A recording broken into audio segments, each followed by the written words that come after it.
It's good to be back on the fairway. Dust off your golf clubs and reconnect with friends at Club Mandalay. Enjoy 18 holes of golf midweek from just $79 for 2 players when you use the code PLAYMandalay. Book now at clubmandalay.com.au. Lawn bowling is more than just a game. There's no talking on the green. Genuine 1972 prices. There's nothing this soft. Just stick it right up them, right up them. Welcome to Without Bias. Local legends wanted. The Bowls Green is just up the road. Search bowls clubs near me. Stay engaged with the sport via The Bowl Show. Sundays on 7/2 from 2:30pm. Welcome to the final edition for 2020 of Without Bias, our dedicated lawn bowl show on SEN. Sam Hargraves in the chair, wishing you a very Merry Christmas. I hope it was a great day that you had, and Boxing Day as well, and we wish you a very safe New Year as well. Joined as always by everybody's favourite jackaroo, Barrie Lester. Hello to you, and Merry Christmas, Baz. Yeah, Merry Christmas, Sam. Hope you are doing well, and it's always good to be back on the show, mate. Absolutely. So just you and I today, we thought we'd let everybody just go and enjoy their festive season, however they celebrate it. So a good chance for us to maybe get to know you a little bit better, the man behind the myth, the legend that is Barrie Lester. But first and foremost, I suppose it's a time where we look back on a year that's been a year like no other. There's no other way I can describe it that hasn't been described already. It's just been one of the toughest years, one of the most extraordinary years that we've seen, when we just sit back at times and go, what on earth did we just live through, and are we still living through? So it's a reality going into next year. It's been at the forefront of everything that's occurred this year, a COVID year. How do you sit back and reflect on it?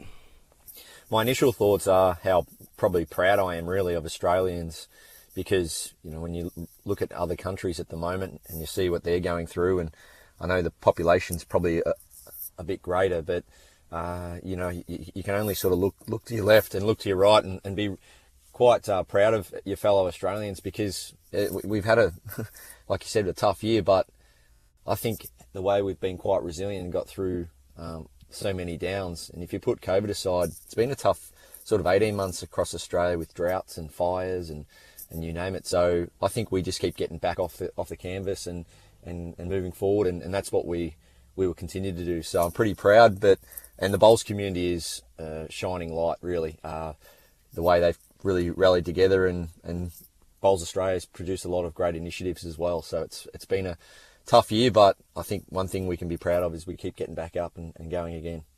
Absolutely, well said. What are you most proud of from a bowls point of view? I think the way, like, my phone has been, the last probably 6 months going off just from people approaching you, people doing, initiating new radio shows or online coaching sessions and Zooms and stuff like that. So people are really showing really good initiative and just trying to spread the word about getting bowls out there. I recently saw Matthew Flapper playing a game of bowls, a former Australian player, up in the Goulburn Valley for a team up in Shepparton, and just to see something like that go ahead. I always looked at the likes of Brendan Favola and Barry Hall and that playing country football and bringing in the crowds, and I think little things like that is something that's new, and it's great to see. Maybe some of our current or former Australian players getting out and playing some exhibition or some competition games for country clubs to really make a really community initiative of it and promote the sport and stuff like that. So yeah, just the way clubs have been willing to maybe change a little bit of direction and take some new things on. But even the clubs I've been to, just all the sanitisation, all the COVID guidelines and all that, just everyone's been really great. So I've been wrapped in the way the bowls clubs have taken on what they've been forced to do and done it with 100% confidence and success. It's a beautiful thing, and just great to see people getting back out to bowling greens all around the place now, and whether it be Christmas parties or just a way to catch up, it's sensational. And as we always say on this show, there is a bowls club near you, of course. So just remember that. Local legends are wanted. Search bowls clubs near me. Righto, Barrie Lester, jackaroo, of course, a wine connoisseur, and a man of many traits, many facets. Let's get a little bit deeper into your mind and find out a little bit more about what makes you tick, my friend. A little bit of background, the when, the why, the where, and how you started playing this great game of lawn bowls. Yeah, 14 years of age, Sam. I was playing a lot of sport as a young kid. A little country town called Wedderburn, just out of Bendigo, born in Bendigo, and you had to go past the bowls club everywhere you needed to go. It was the local swimming pool, tennis court, school, wherever you needed to go, you pretty much walked past the bowls club. And my dad was a bowler.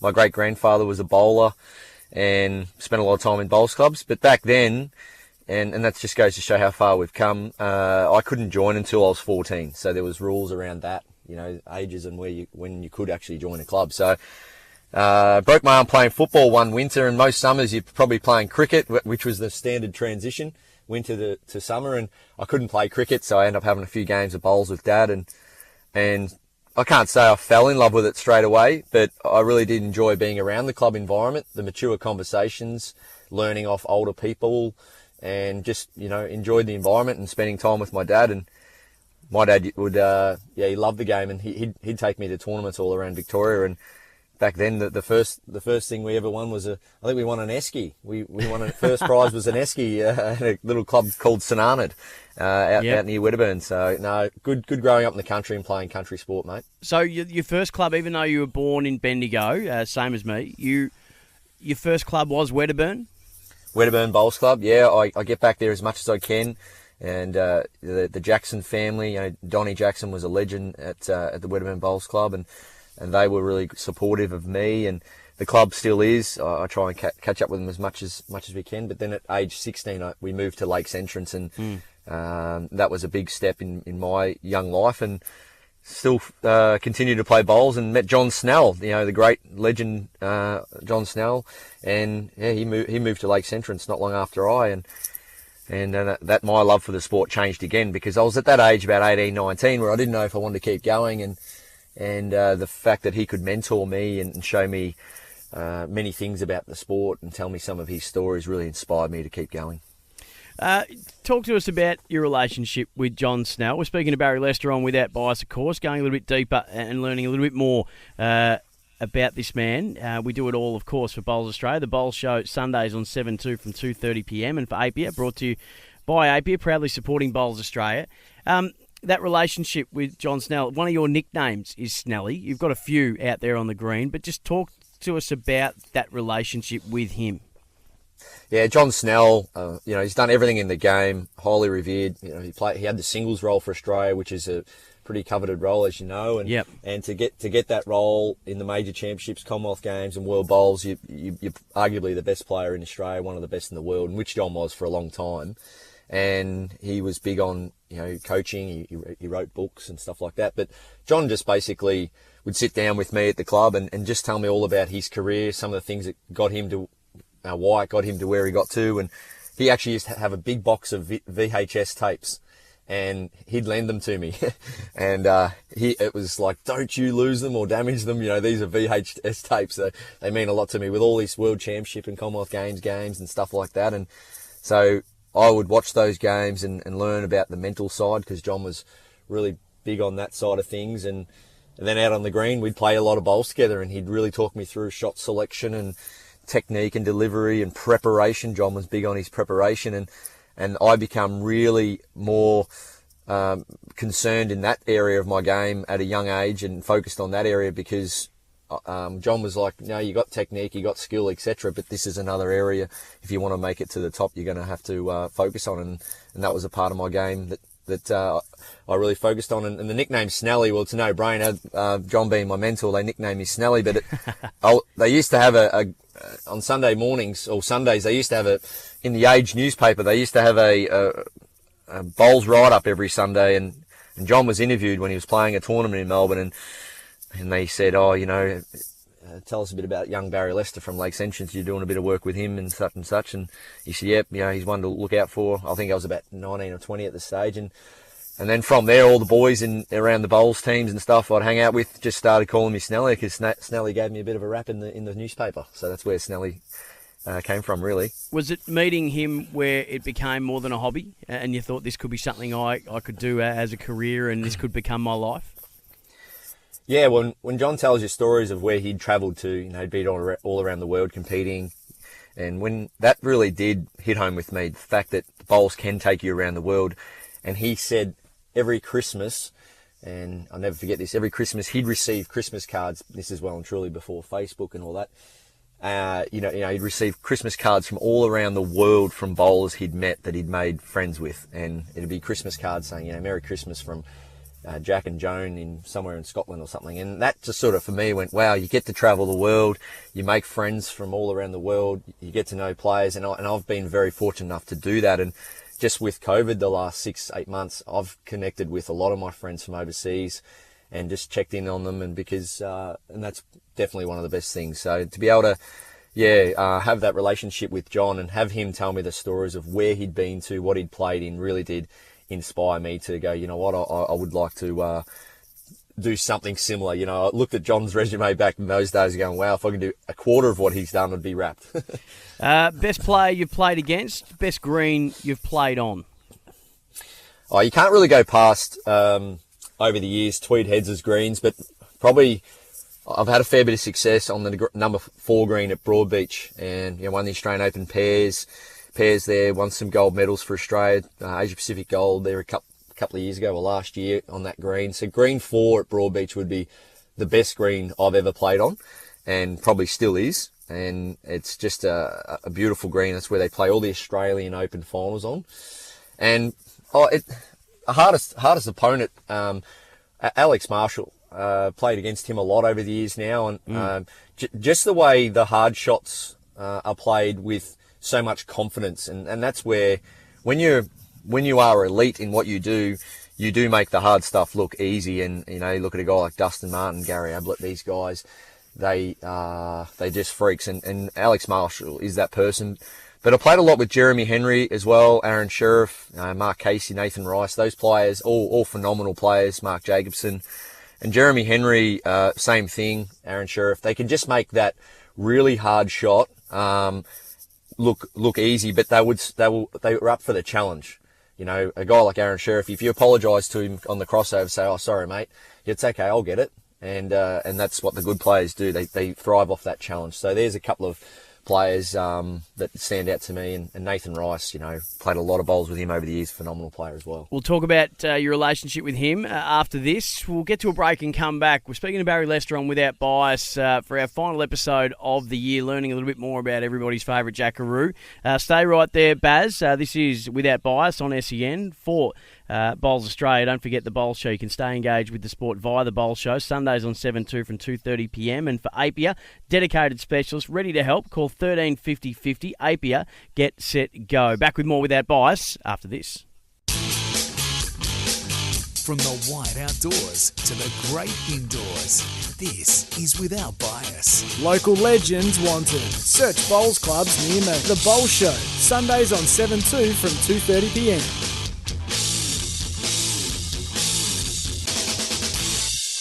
Welcome back to our final Without Bias of 2020. Sam Hargraves, and we're getting to know Barrie Lester just a little bit more, delving deeper into the mind of, and still plenty to cover. We do it all for the Bowl Show, Sunday 7-2 from 2:30pm, and for Apia, proudly supporting Bowls Australia. So we've made Baz, and why wouldn't we, our local legend this week for Bowls Australia, local legends wanted. The Bowls Green is just up the road. Search bowls clubs near me. Baz, let's cast our mind back. 2006.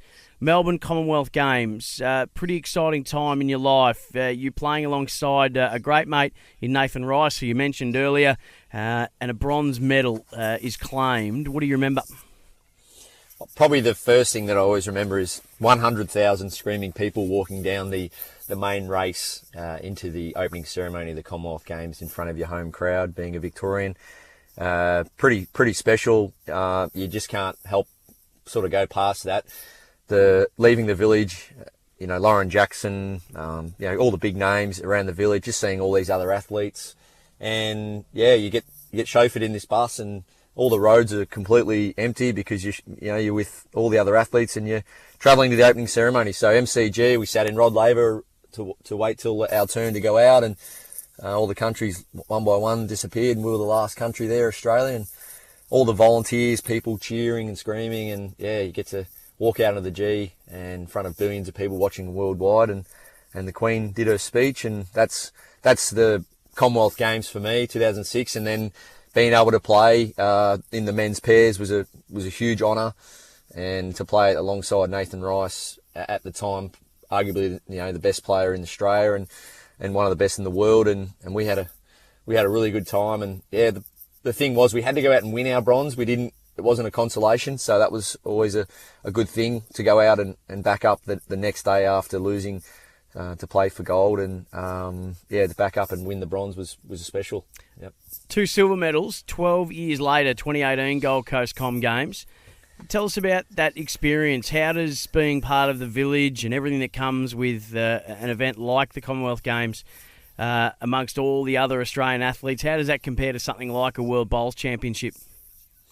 Yeah, you thrive to play in those events from an athlete point of view. You want to play in the Commonwealth Games, World Championships. You want to play at the highest level, and to make a second Commonwealth Games was just incredible, really, and be 12 years apart. I was in the mix for 2014 in Glasgow, just missed out, and that sort of spurred me on to keep trying for another Com Games. And yeah, a couple of silvers. Scotland got us both times. We're in both games. We laid it all out there as much as we could. We played great, just fell short. So to lose to a team that were just a bit better on the day is the way it goes. And yeah, the village was brilliant. Gold Coast lifestyle, the whole experience has seen me move up there now, and it really is a phenomenal place. The Gold Coast and the greens at Broadbeach was second to none, and great experience, and yeah, plenty of highlights. Very successful, see everyone doing so well, and especially my little mate Joshy Thornton in the para triples to win gold was a huge highlight for me, being a good friend, so we just had a good time, and it was just one of those experiences will stick with you forever, and just to do it in the company of those kind of players. But yeah, it was an unbelievable experience. You want to live that lifestyle day in, day out. You feel like you are a sort of a sporting superstar for the 2 weeks you're living in the village, but yeah, it only lasts a couple of weeks, and you want to do it every few months. But it was brilliant, mate. They're the two pinnacle events in the sport: Com Games, World Bowls Championship. Always a little bit controversial, but to you, which rate's higher? I probably couldn't separate in terms of what level they're on. World Championships, if you win a world title, yeah, you've had to compete against 30 odd countries, but and they're a tough slog, a lot of pool games. But right now, I don't want anything more really than a world title with my Jackaroos teammates, and that's what we're thriving for. Last 5 or 6 months, the Zoom chats, the trying to meet our expectations in our training and stuff. Everything revolves around the World Championships next year on the Gold Coast, and we've got a phenomenal team, and yeah, we're going to do all we can to really be up there next year if everything goes ahead, and try and win that world title for the Jackaroos, because if you've got that title, you really thoroughly have deserved it. How's the state of the sport now compared to when you were younger and coming through? There's probably less, I suppose there's less capitated playing members now, a greater appreciation for the sport, but there's broadcast, the fast-paced events, the new modern look, there's uniforms and everything that comes with that. How do you see where bowls is from where it's been? Well, I still say to this day, one of the best things that's ever happened was the census data, when Bowls Australia teamed up with Street Ryan to do Bowls census, and since then it's just something that we heavily rely on to be able to talk through the numbers, and that helps with our ability to apply for funding and grants to be able to showcase the numbers. And it's no different to my club at Burleigh Heads when I'm speaking to sponsors. We put the numbers in front of them and say, you want to collaborate with us, and X amount of thousands of people are going to be visiting our club and so on. So that's one of the best initiatives that the sport of bowls has done. And it's put us into a great place to say that we've got 700,000-800,000 participants a year is just phenomenal. So barefoot bowlers, corporate bowlers, jack attack, you name it. But live streaming's been a great initiative as well, Sam. The fact that we can really showcase club games, district disability games, you name it. We can put a camera out there and live stream bowls firsthand. And the best thing about it, as soon as you go to live stream and you share it, you're sharing it to people that might not have ever seen the game, played the game, been to a bowls club, and they tune in to watch it because it comes up on your feed. And then they go, you know what, I wouldn't mind giving that a go. it's outdoor, it's fun, it's social, it's interactive and inclusive. So there's some really big initiatives. Obviously the colour's been great. The fact that we've got coloured bowls, coloured equipment, clothing, and the clubs are a lot more accessible and multifaceted now, because it used to be probably a bit one-directional in terms you go in, you only play bowls. Now a lot of clubs are offering everything. Fundraisers, charity events, you name it. So bowls clubs are now becoming more multi-purpose, which I believe is another great initiative. BPL, UBC and Jack Attack, as you mentioned, it's all about bringing new audiences in to sport, and certainly when we're all a little bit more time poor, and there's plenty of competing forms of entertainment. Every sport has to go through this, but Bowls continues to look to innovate, to try and to put up exciting new products and show bowls in a different light to a different audience. 100%. And things like that short, sharp, fun-paced bowls events, BPL, UBC, it's all been really, really well received. And I think what it's done now has made clubs, for many years now, alter some of their events, a bit shorter around their club and reach out to their community. So listen, it's not going to be a 6-month competition. It's literally 1 or 2 hours a week. Jack Attack's perfect. It's really short, hour and a half, 2 hours, brings you together with your friends. You can play it over 6-week competition, one night a week. You can play for a shield or a cup or prize money or whatever. So it's really good. And right now with COVID times, you can get outside. You can go down to your local bowls club, give that a go. You don't need to be right into sport. You don't have to have played sport before, but bowls really ticks all those boxes for anyone that just wants to get out and give something a try. And it gets you moving, and if you have any form of disability or anything that inhibits you from playing the sport, there's bowling arms, there's you name it. So we really try to tick all those boxes for anyone to get out there and give the game a go. Righto. If Bowls Australia CEO Neil Dalrymple, and to preface this, you've been participation coordinator, regional bowls manager at Bowls Australia. You've worked. You're now the bowls manager at Burleigh Head, so you come with a lot of experience in the administrative side and the behind-the-scenes side of the sport as well. If the CEO Neil Dalrymple, Bowls Australia, said, "Baz, I'm off for the day. I've got a bit on. I need you to be CEO for 24 hours." Is there a change, an initiative, a strategy, a program, a philosophy that you would implement in that 24 hours? 24 hours. It's not long enough, is it? No, I've got a great relationship with Neil and worked at Bowls Australia, like you said, for many years. And it was a bit sad when I had to leave. But, been lucky to work with Aero Bowls and now working at Burleigh and try and do all I can to help the sport grow. And for me, I get a little bit sort of frustrated at times when I see the sport being played a little bit differently around Australia. I must admit that's just from a personal perspective. There's nothing I can really change. It's just that, from state to state, the game can be changed slightly, played slightly different. So in what way? In Victoria, traditionally, 25 ends of pennant, whereas most other states would be maybe 21 ends. And then you've got some would play 12 players, which is 3 rinks. Some would play four rinks of 16 players. So just trying to create a little bit more continuity would be good. I think it's a great way to promote the sport if it's played the same. If you look at AFL, generally it's 18 players every state you go to.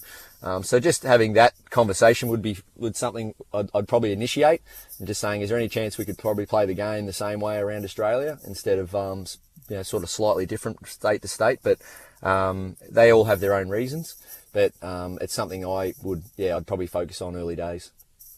Baz, it's been wonderful getting to know you just a little bit better than we already did, and I know how big you are and how big a supporter you are of regional bowls clubs all throughout Australia as well, and seeing the great work they do in the communities, because they become the lifebloods of towns like a lot of sporting organisations do. So festive season at the moment, we're encouraging everybody to have a great time, to get out to their local bowls club, to enjoy that friends and family and that company whilst supporting the great game. Mate, thanks so much for your time today and for the whole year. Yeah, thanks, Sam, and well done to everyone out there doing amazing things in the game, from Clubland and to all the volunteers, Sam. That's where the game is really played. We can go out and participate and play the game, but the volunteers are what keep the clubs going, and we cannot thank you. And even if you don't play the game, get out and do as much volunteering as you can, because that's what community sport's all about. Beautifully said, Barrie Lester, Sam Hargrave signing off for 2020. Jack Heverin as well, who's been the main captain of this ship. And a big thanks to Bowls Australia for supporting Without Bias. And don't forget the Bowls Show, Sundays on 7:2 from 2:30pm. Big thanks to Apia, proudly supporting Bowls Australia. Have a great day, have a great rest of the year, and have an even better 2021. That's it from us, from Without Bias on SEN. True stories of courage under fire. My blood boiled, and I know it's a saying, but I actually was sitting there and I could feel my blood boiling. Victoria Police presents Distinction, available on Spotify and iTunes.